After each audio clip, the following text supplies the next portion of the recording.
Hey, what's up, world travelers? Eric with Cards and Comps. Today, I want to talk about the two fundamental travel credit cards that you should have in your wallet. If you could only keep two credit cards for travel rewards, which ones would you hold?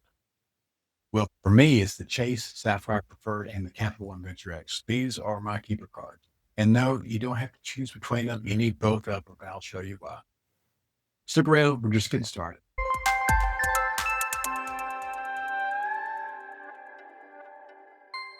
Who is this for? If you're someone who wants to travel more for less dollars and you don't already have these cards, this video is for you. Whether you're in need of points and miles or you just want to simplify your wallet, today I'll break down two cards I never plan to cancel. Most people ask me which card is better, but that's really the wrong question because these two cards do different things and together they cover almost every major benefit category. They have different styles of earning, so you earn different points for different purchases. They have broader transfer partners. So when you add partners from one card to the next, it gives you more options, and more options, better deals that you'll have. And they have strong and complementary travel protections. So they both have travel insurance and rental car insurance. And it's nice to have a backup card as well. So you get redundancy, flexibility, and serious value year after year. So let's break down the Chase Sapphire Preferred. First of all, the Chase Sapphire Preferred has a $95 annual fee. And with that, you do get 2 times points on every dollar that you spend on travel and dining. Then you also get 3 times points on streaming services. And at the end of the year, you get a 10% anniversary points boost. And when you're booking through the Chase travel portal, you get a 25% point boost as well. So it makes your points go 25% further. And the points guy values Chase points at 2.05 cents. So I think it's a great value. The Chase Preferred also gives you access to transfer partners like Hyatt, Air Canada, and Southwest. So Hyatt is my go-to for my Chase points. You also get primary rental car insurance, which can save you hundreds. So every time you rent a car, that daily insurance that they try to sell you, you don't need that because you have primary insurance with Chase Preferred. So timing wise, when you get this card, is very important because Chase does have a 5-24 rule. And if you're not familiar with it, it means that you can only have 5 or can acquire 5 credit cards in the last 24 months. So this is especially important if you're planning on getting the Southwest Companion Pass with me in 2026, because we need to make sure there's room in your wallet, so to speak, for the 524 cards. So this is what I'll talk about further in the Southwest video and on our newsletter. So there'll be a countdown in the newsletter for when it's time to start planning for the Southwest Companion Pass in 2026. And it's one of the best values out there. So I've talked about it before. There's the link in the description to the video for the Southwest Companion Pass if you haven't already seen that.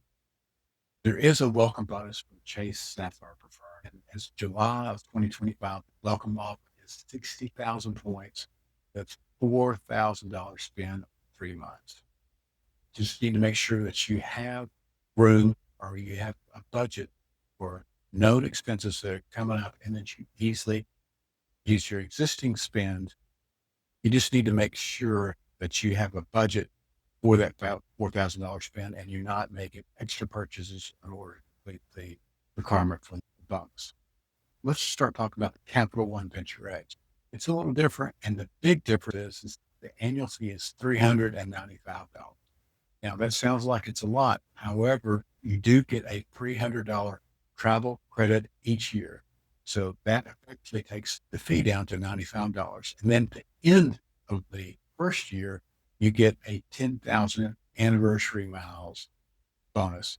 Now those 10,000 anniversary miles are worth about 1.85 cents each. So that's effectively another $185 in value. So basically they're paying you to have this card. So, and that's not even counting the lounge access, airport lounge access, the travel insurance, The nice thing is with the Capital One Venture X, all general purchases are 2 times points. So you always get 2 points regardless of where you're at. If you use Travel Portal for hotels and airlines, is that you'll get 5 to 10 times points on Capital One travel, which is great.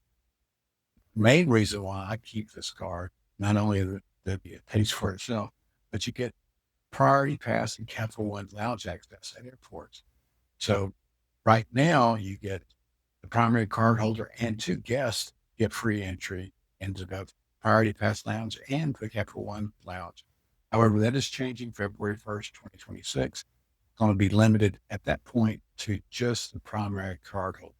So at that point, you may want to consider your player 2 also getting the Capital One Venture X, especially since it already pays for itself. You need to make sure you use that $300 travel credit because that'll be essential for making it cost effective.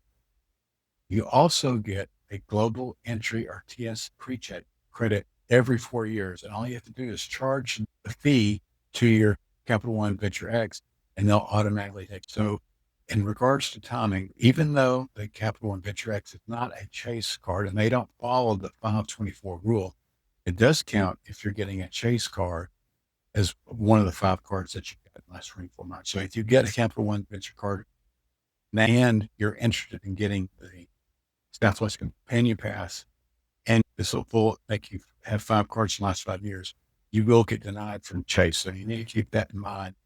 So your plan is to prioritize the Southwest Companion Pass, then you need to make sure that you have room in your 524 wallet for that credit card. I use the Chase Sapphire Preferred when I want to transfer points to Hyatt primarily. However, I also use the Travel Portal for the $300 and then points. You can use them in a number of places. You can also use them at Southwest, and there's a number of places out of this. I use the Venture X for everyday spend or when I'm booking flights to hotels in the Capital One Portal. When I can book travel on either one, I'll both get double points. However, the Chase points are a little bit higher value than the Capital One points. Both cards offer AAA and rental protection, so I've got backups. Things go wrong or if one card gets locked up or lost. Together, they form a simple and powerful foundation for points-based travel. So there are some mistakes you need to make sure you avoid. And that's obviously, I've already mentioned the 524 wallet, the number of cards that you can get in the last 5 years. Missing out on the Venture X $300 travel credit. You got to make sure you keep track of that and make sure you use that each year. Forgetting your Chase Sapphire Preserve $50 hotel credit. That's also a big no-no. If you're just trying to pick just one, you'll limit your earnings and redemption. So both cards is really essential, and you can put that plan of your wallet and one of your tools for travel hacking. Of course, always make sure you can meet the spend responsibly. If you can't do that, then you're really not achieving the maximum value. I've used these 2 cards to fly, cruise, stay in places I never thought I could afford. If you want to learn how to time your applications, compare cards with CardsAndComps and Southwest Companion Pass, subscribe to this channel. And please don't forget to sign up for the newsletter. I'll let you know when the next big timing windows happens, especially as in regards to the Southwest Companion Pass. I'll see you in the next one. Be sure to like this video if you like this content and subscribe if you want to see what's happening next. Thanks. I appreciate it.